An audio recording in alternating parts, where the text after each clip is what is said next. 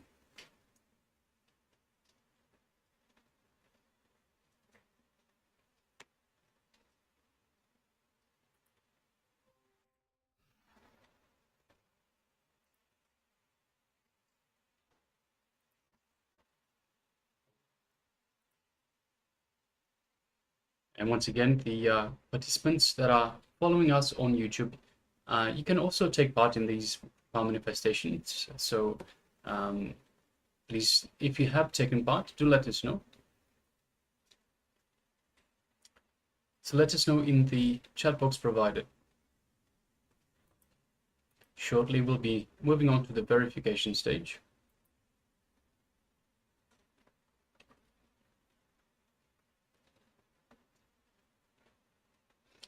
All right.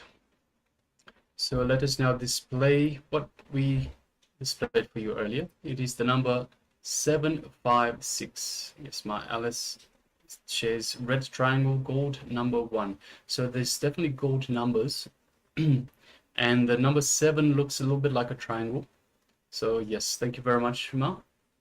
So we have just displaying for everyone 756 in golden numbers. And there's a brown background to these numbers. So yes, thank you very much for everyone. Well done, Ma Alice, for finding the triangle and the gold numbers. All right, so next we'll be moving on to the next segment in our program, which is worshipping the divine. So it is revelations from the Supreme Pontiff of Hinduism on worshipping the divine. So requesting all participants to please come to the space of listening. Sit with your head, neck, and spine in a straight line. Make sure you're comfortable, but make sure that you are sitting with your head, neck, and spine in a straight line to allow the free flow of energy through your entire body, which also helps us to give a more authentic listening. So being in a space of authentic listening. So requesting participants to give your authentic listening to the Supreme Pontiff of Hinduism as he gives us the revelations on worshipping the divine.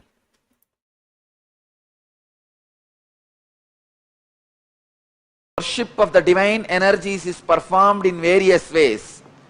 In the beginning of expansion, understand that all of them originate in actions.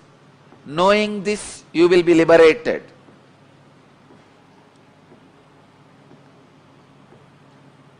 Sri Krishna is revealing some of the mystical secrets.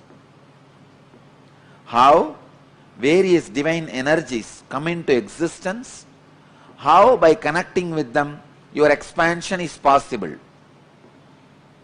Please understand, one example I wanted to give. Brahma, in Hindu stories, Hindu Purana, Brahma becomes egoistic. So, Shiva's extension comes out as Kala Bhairava and cuts Brahma's head, removes the ego of Brahma and makes Brahma enlightened. This action, Shiva's energy coming out and removing the ego of Brahma and making him enlightened, this action becomes Kala Bhairava. So when you connect with Kala Bhairava and start worshipping the divine energy called Kala Bhairava, he removes your ego also and gives you enlightenment. Same way, Veerabhadra, Shiva's energy expanded and destroyed the collective negativity of Daksha, which causes suffering for himself and for others. Many times, your pain body becomes so strong, knowingly you cause suffering to you and to others. Even though you know you are causing suffering to you and to others, but the pain pattern is so strong, you can't escape. I can see very clearly. So many people, they know if they are out of me, if they are away from me, they are going to create suffering for themselves. But their ego, arrogance is so strong, they can't live. They can't live around me. I have seen so many times, even devotees, they know if they listen to my teachings and live, they will be out of their sufferings and torture they are doing to themselves and to others. But they don't want. Daksha represents the negativity which causes suffering to yourself and to others. Shiva's energy which came out and destroyed the Daksha's negativity is Veerabhadra. Understand? Veerabhadra did not kill Daksha. He gave life back to Daksha.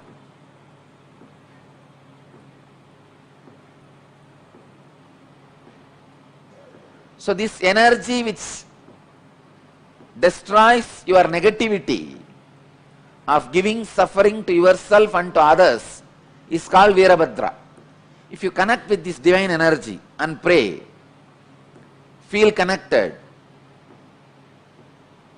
you will see in you also the pain body, the patterns which create suffering for yourself and others will be destroyed. It's a beautiful verse. Evam bahuvitaha yajñaha vitata brahmano mukhe karmajan viddidan sarvan evam jnatva vimokshase. Thus, worship of the divine energies is performed in various ways. In the beginning of expansion, understand that all of them originate in actions. Knowing this, you will be liberated. Same way, if you are frozen, closed, then start connecting with Krishna, who is doing Rasa Leela, who just opened himself to the whole universe. Understand?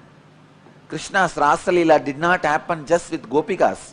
It happened with the plants, trees, rocks, Yamuna, whole thing. And the Purnima Chandra, the full moon, with whole, he had Rasa Leela. His Rasa Leela was enjoyed by the whole existence. Gopikas were also happened to be there, that's all. It was not concentrated towards Gopikas. It was with the whole. So if you are frozen, having the sickening suffocation, many times people do have this sickening suffocation. Come on, then expand. It is time.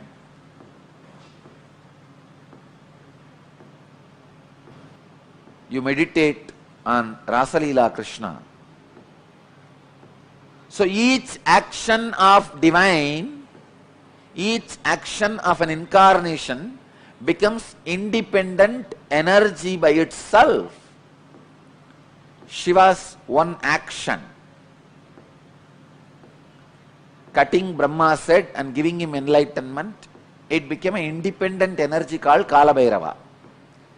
Shiva's one action of killing the negativity of Daksha and liberating him from negativity and negative patterns became independent divine energy called Veerabhadra. Shiva's one action of teaching in silence to Sanagadi Rishis and giving them enlightenment becomes Dakshinamurti. Just each action of divine becomes one form, one energy. Understand? When Shiva assumed the body and married Meenakshi and ruled this Pandya kingdom, he became Sundara Pandya. That action became an independent energy of Sundara Pandya. Just yesterday, I was reading the Akashic records, the night.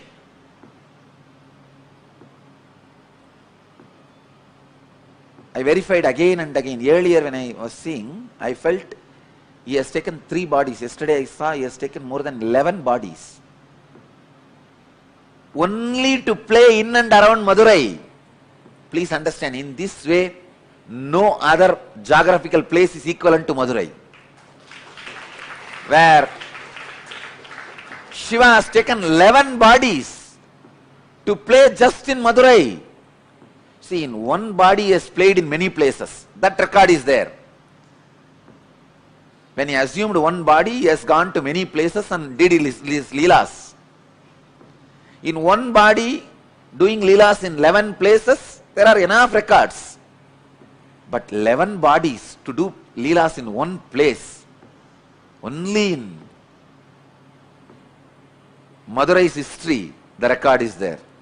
More than 11 bodies he has assumed at different times to play the leelas. The leela he performed, the first body he assumed to perform the leelas in Madurai is marrying Meenakshi. To marry Meenakshi and all the leelas related to that time, marrying Meenakshi and bringing Vaigai to Madurai, all those leelas were performed in one body. That body is directly under the Sundareshwara's linga. The main Garbha Mandir, under the Sundareshwara linga, that body is resting. It is there in Jiva Samadhi. And second, he has assumed one more body to build embankment for Vaigai river and converting all the foxes into horse to save his disciple Manikyavasagar. All those leelas, around 40 years he was in that body and performed many leelas. That body is resting in our property near Dinamani Takis. There is a place in Madurai, near Dinamani Takis, there is a Samadhi inside Madurai Adinam property. It is called Sundaranar Samadhi. And Sundarananda's Jiva Samadhi, people used to think it is one of the 18 Siddhas. It is not one of the, of course, it is one in the 18, but Shiva himself assumed the human body and performed. 40 years he was in that body. That body is resting in Madurai. the place, Dinamani Takis, opposite to that Takis, there is a property, belongs to Madurai Adinam property, there he is resting. And the third body, which he assumed to give sugar cane to stone elephant, and stone elephant ate that sugar cane. For that Leela, he assumed one more body that is there inside the temple under the samadhi of, under the shrine of Ellamalla Sittar. Under his murti, that third body is there. Still, I am not able to trace the other places of the remaining 8 bodies. I could see cosmically where are they, but in the Madurai map I am not able to pinpoint where the remaining 8 bodies are. Soon I will study the Madurai map and overlap my cosmic map on Madurai map and give you guys the exact points where the bodies he assumed are resting and radiating. I tell you, if you see from this angle, no other place, even in Kailash, is only one body is resting. There are 1 lakh enlightened beings' bodies are resting. That is different. But his own, the body which he used, only one body is resting. In Varanasi, 2 bodies are resting. Even in Thiruvannamalai, only one body, Arunagiri Yogeshwara's body, only is resting.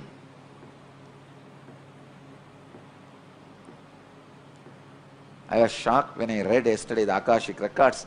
11 bodies he has assumed. I tell you, Madurai was his honeymoon place. It was his favorite. Somehow, Madurai people had a very close, hearty connection with Mahadeva. Even for small things, he will assume a body. Come here and play.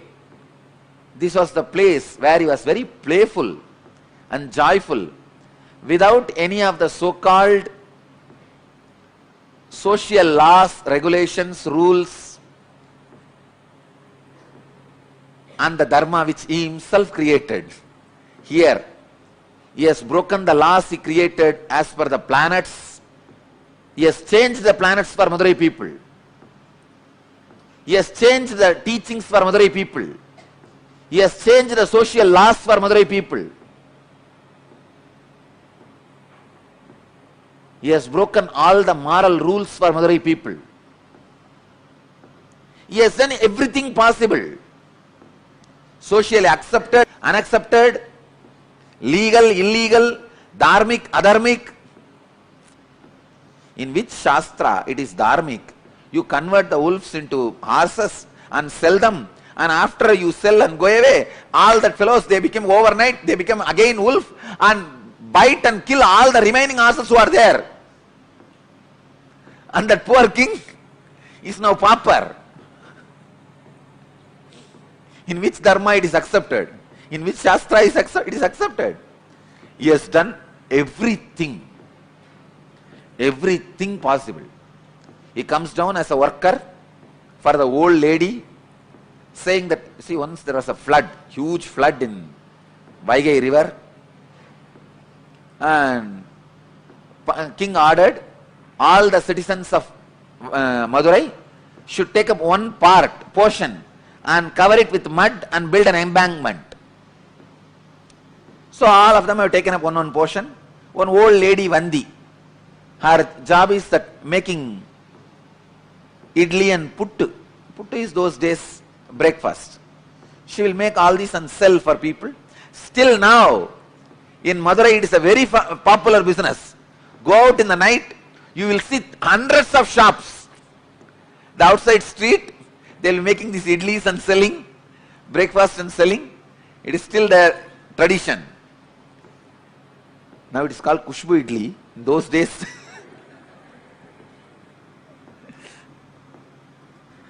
it's a tradition of Vandi. So she used to make this pittu and sell. Those days breakfast. She did not get anybody to cover her portion, and she herself can't do, she is too old. She prays to Sundareshwara. This whole city, still now, any problem, the only person they turn to is Sundareshwara.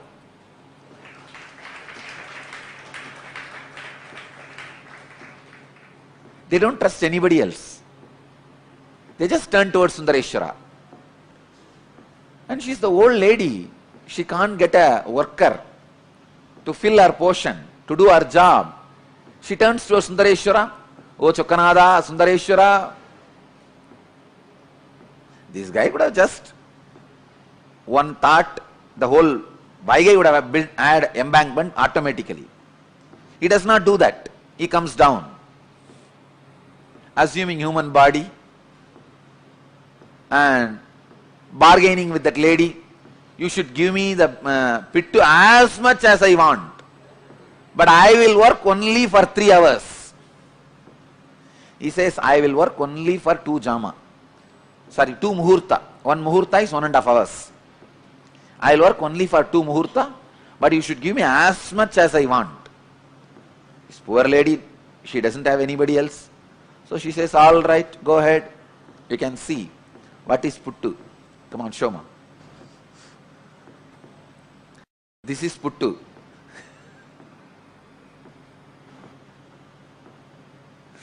Those days, breakfast.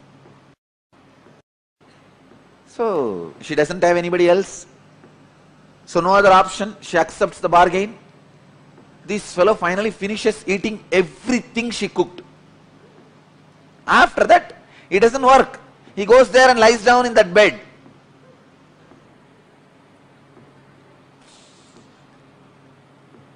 So he goes and lies down in the banks of Vaigai. I also traced the palace he had in Vaigai. Just in between, the mid of the water, he had a palace where he used to drink with that, all the bhutas. He was not a womanizer. He used to drink and gamble. He will have all these bhutas around and they will play the dice. He will gamble with them. Finally, what is there? Finally, he will cheat all of them. And he was not a womanizer, but he was he used to drink and gamble. Anyhow, so he went and lie down in the bank of Vaigai. King comes in the evening to see whether the embankment work is done.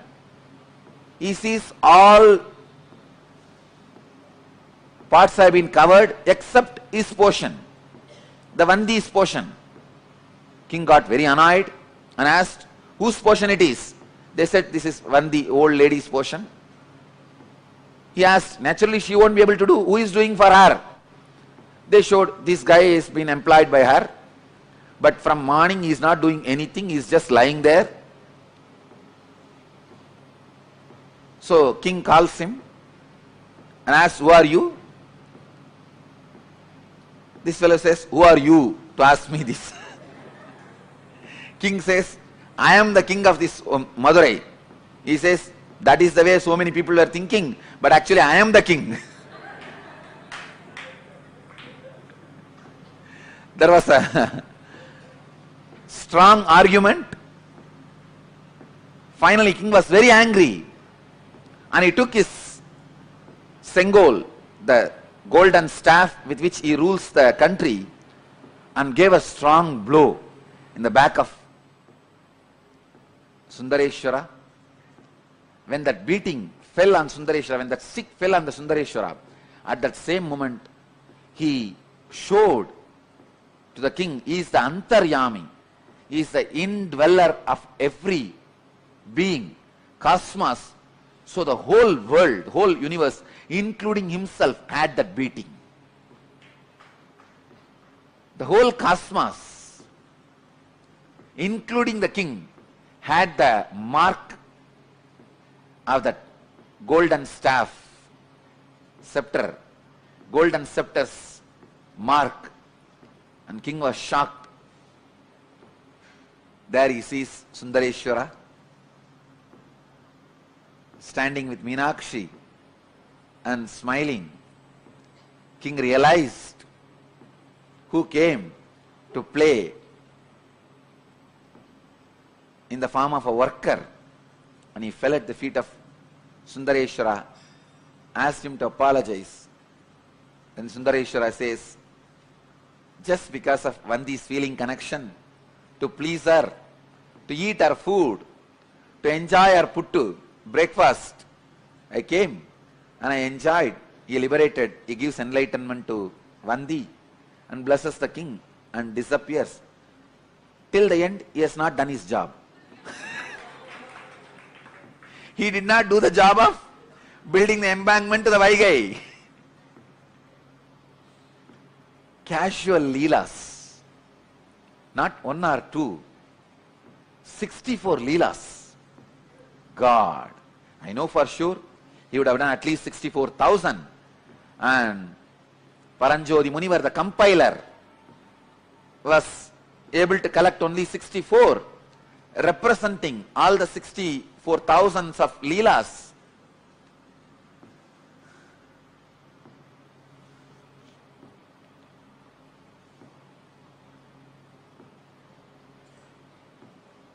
The body with which he has performed this leela, especially blessing the Vandi and converting the wolves into horses, foxes into horses, that season, around 40 years, he has performed some more leelas. That body was used by him for 40 years.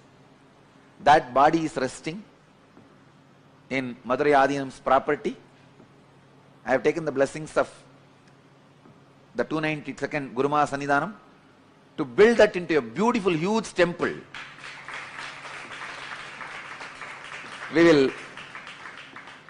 You can see the scene of Sundareshwara coming and eating the puttu of Vandi, the old lady.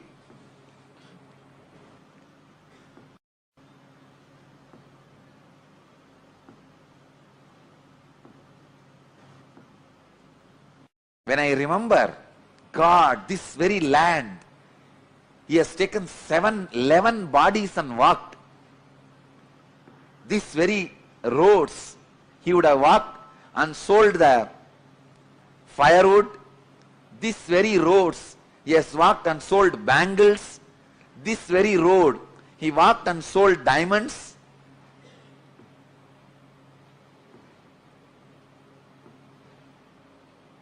I am really going crazy. This very Vaigai, he created this very Vaigai. He himself came and built embankment, at least acted as building embankment.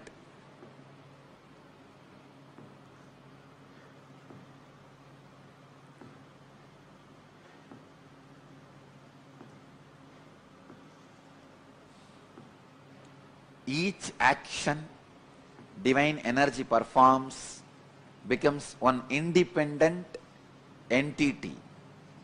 If you connect with that energy, he gives you the same blessing. Understand? Sundareshwara is the energy of Leela, playfulness. Ask him whatever you want. He has broken all the rules. See, there is a law. Only a human body can radiate enlightenment, experience enlightenment. He has broken everything. He has given enlightenment to pigs. He has given enlightenment to bird. He has given enlightenment to cuckoo. He has given enlightenment to swan.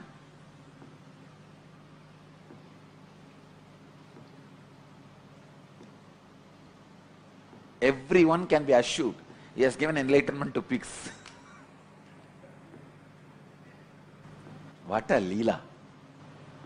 Sundareshwara. Bhagavan explained.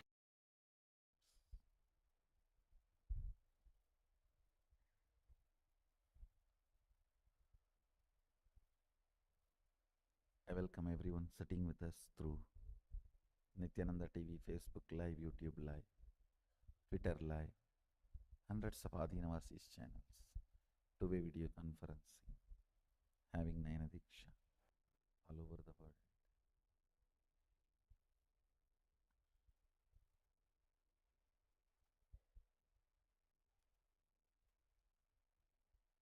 Today's webinar is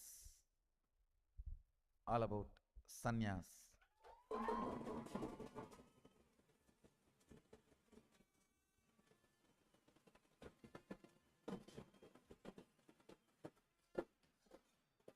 Royal way to Sadashivatva.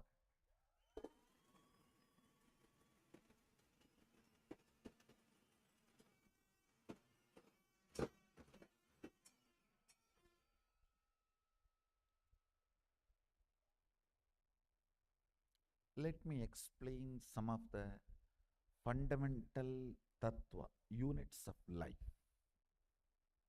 Yesterday we were having beautiful discussion. I had a small drive yesterday with some of my Adinavasis and Sannyasis, and we were having a discussion, and discussion turned out to be very strong on tattvas. She was explaining, the sannyasi was sitting in the vehicle. She was telling that these 24 tattvas are all very boring, Swamiji. I am not able to understand from the books I read. See,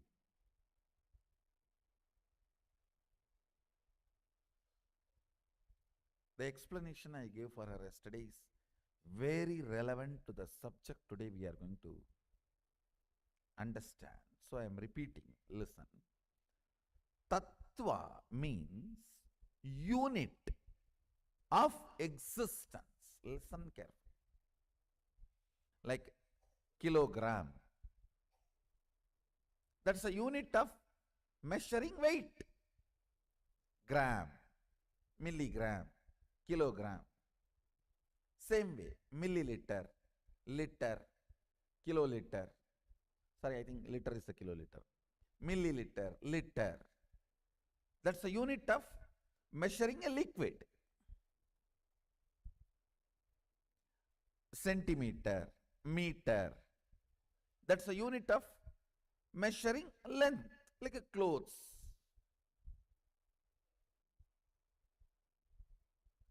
Understand how various measurements are done using various units.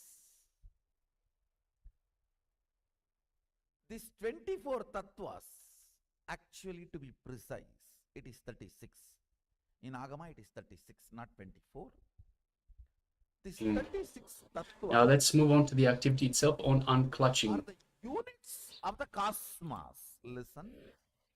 So Units let us close our eyes. Let us sit straight. And for the first few moments, let us just inhale and exhale as deeply as possible. Just inhale and exhale as deeply as possible. Slowly, start witnessing only the incoming breath. So we'll just be witnessing the incoming breath. We won't bother about the outgoing breath or the neutral spaces in between. Let us just witness the incoming breath. Just be a witness. Just be aware of the incoming breath. The outgoing breath will take care of itself. Just concentrate. Just be aware, be a witness of the incoming breath. Let's do this for a few minutes. Maybe maximum 2 or 3 seconds. 16, 16. 2 row houses are there, count and see. Listen, listen.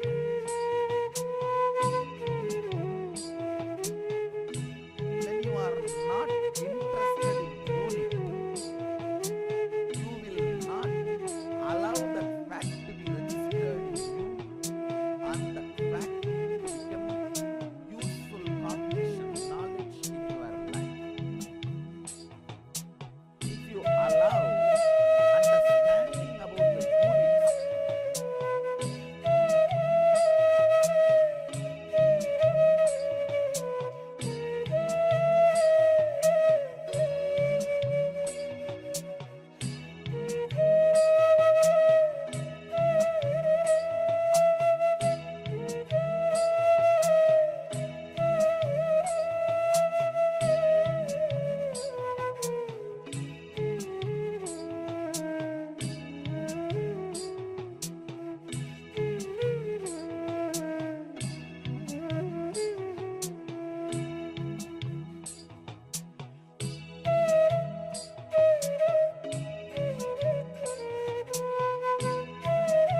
Now, second step, slowly start witnessing only the outgoing breath.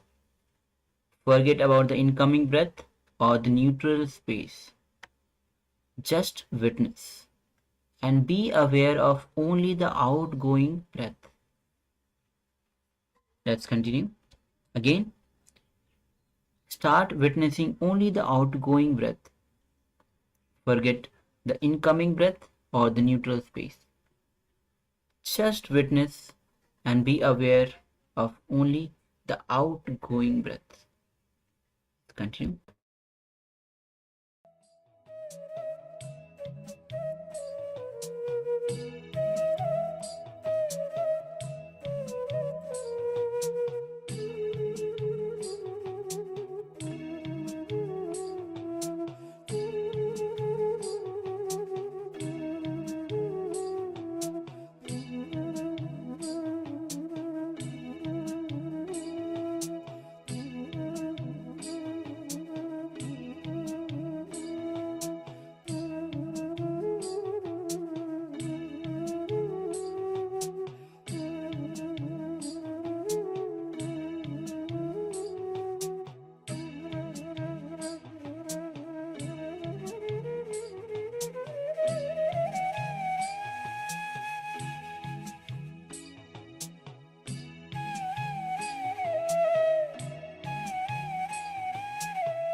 Now, slowly, very slowly, be aware of both the neutral spaces.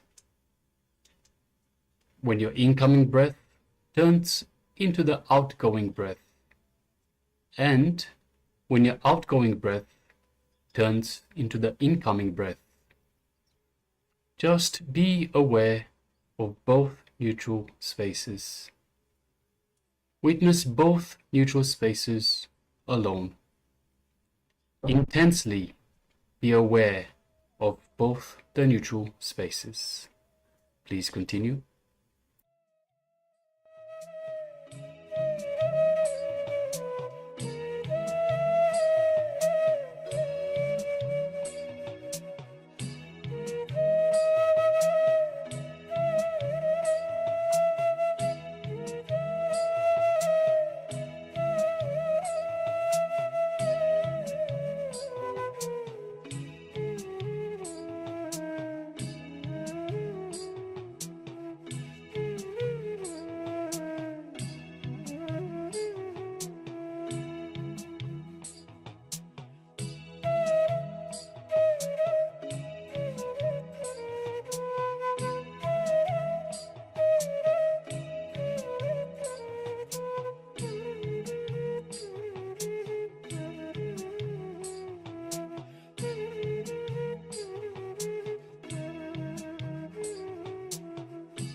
Now, Be aware of the incoming breath, neutral space, outgoing breath, and neutral space. Be unclustered.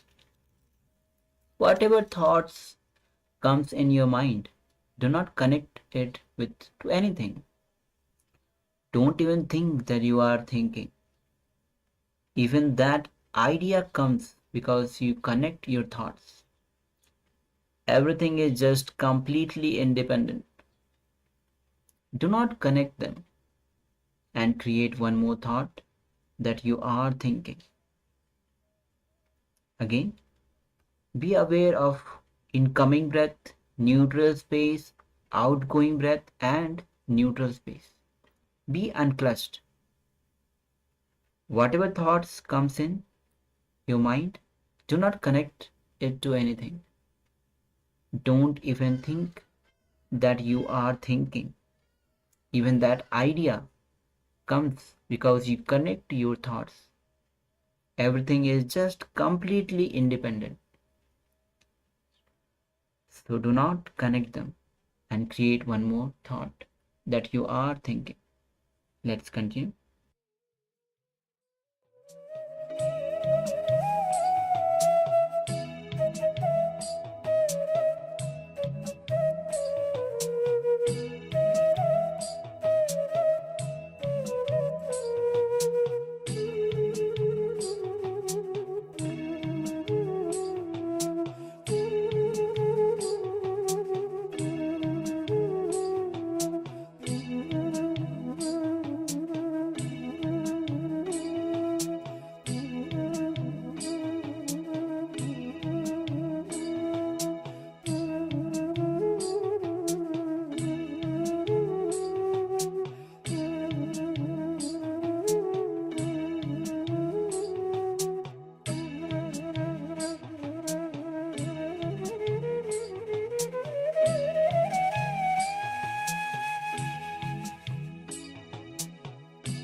Yes, Nityanandam, all of you.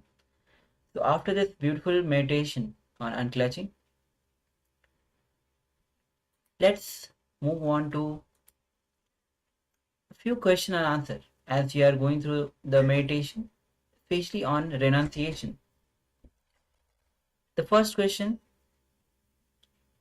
this is the Akashic reading on renunciation. So these were the questions that were asked during the Akashic reading on renunciation. So as it is Akashic revelation, let's come to the space of listening and here listen carefully about this Akashic reading on renunciation. Question: for renunciation to become part of biomemory, what are the best techniques that can be followed to keep in touch with renunciation? Answer: constantly unclutching and the attitude of sharing brings tremendous renunciation and awakens the bio intelligence of renunciation. When a person suffers, especially with the diseases like cancer, stomach problems, if he just develops the attitude of giving, charity, dana, cancer disappears. Person gets completely healed. Yes, another question on Akashic reading on renunciation. Why did the cosmos provide all the outer world beauty and pleasures if the path to enlightenment for human beings is renunciation of what the cosmos itself has provided? Answer from the Akashic reading. Renunciation is of ability to continuously grow. Only a person who can grow enjoys better and better beauties provided by the cosmos. But the hangover you are carrying in your mind, out of which this question has come, that mind has stuck itself with the lower levels of joy. That is why it is questioning the very path of renunciation. When you renounce again and again, you will experience the whole world much more better way. The whole cosmos will become more and more alive to you.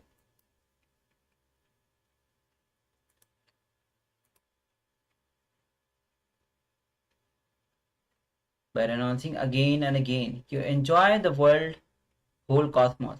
It's direct instruction from the cosmos to every human being. Question: to experience death, which is, as you said, removes all the patterns, do we have to live also the renunciated life? Answer: when you start living a unique way of renunciation expresses in each one of you, do not follow other renunciation results. Only add the attitude of renunciation inside you. However, it evolves. Do it in your own way. Express in your own way the renunciation in unique way as you are. Another question. A person who is brain dead but living a vegetative life on a life resuscitation for over 10 years, does it mean nature's way of teaching renunciation to the spouse or the loved ones? Answer: you can use the situation to learn renunciation. Question: how do I know that I am listening to my bio-memory?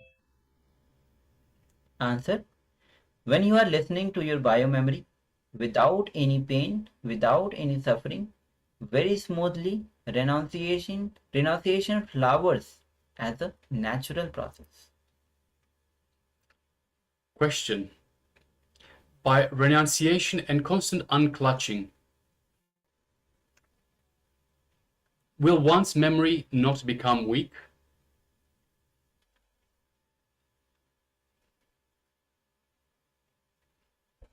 Answer: by renunciation and constant unclutching, your biomemory may become weak, but your biointelligence will become strong. Your biointelligence gets awakened by constant renunciation and unclutching. Biointelligence is life. Yes. So these are the Akashic reading on renunciation. So with this, we'll be entering into the next step, which is power manifestation. So let's get ready for the power manifestation. Now we'll be entering into the power of manifesting, of power of third eye. We'll be seeing, or we think, words blindfolded. So we'll be projecting few words on your screen with your eyes closed, with blindfolded. You have to scan through your third eye and see which word is being projected on your screen. So take a moment to cover your eyes with eye bands. And if you don't have the eye band, please cover your eyes with the piece of cloth. And requesting all the participants on the Zoom, please switch on your cameras. And if you are following us through YouTube, let us know if you are manifesting these powers.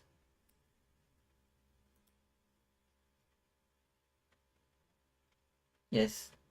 Ma Siabu, Ma Zu Weeping. You can cover your eyes, Ma.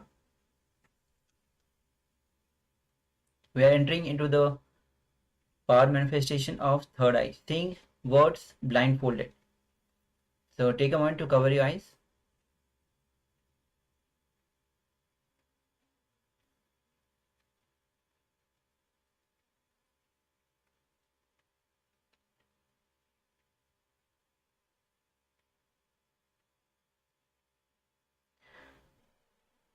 Now bring your awareness to your third eye.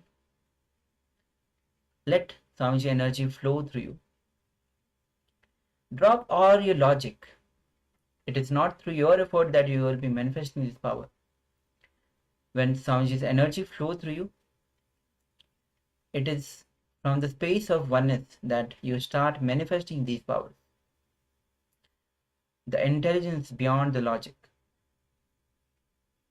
With deep gratitude and surrender to Swamiji, start chanting Mahavakya. Om Nithyananda Paramashivam. Om Nithyananda Paramashivam. Om Nithyananda Paramashivam. Keep chanting Mahavakya to connect deeply with Bhagwan. And now scan the words that is being projected on your screen. Let's begin. Paramashivam. Om Nithyananda Paramashivam. Om Nithyananda Paramashivam. Om Nithyananda Paramashivam. Om Nithyananda Paramashivam. Om Nithyananda Paramashivam. Om Nithyananda Paramashivam. Om Nithyananda Paramashivam. Om Nithyananda Paramashivam. Om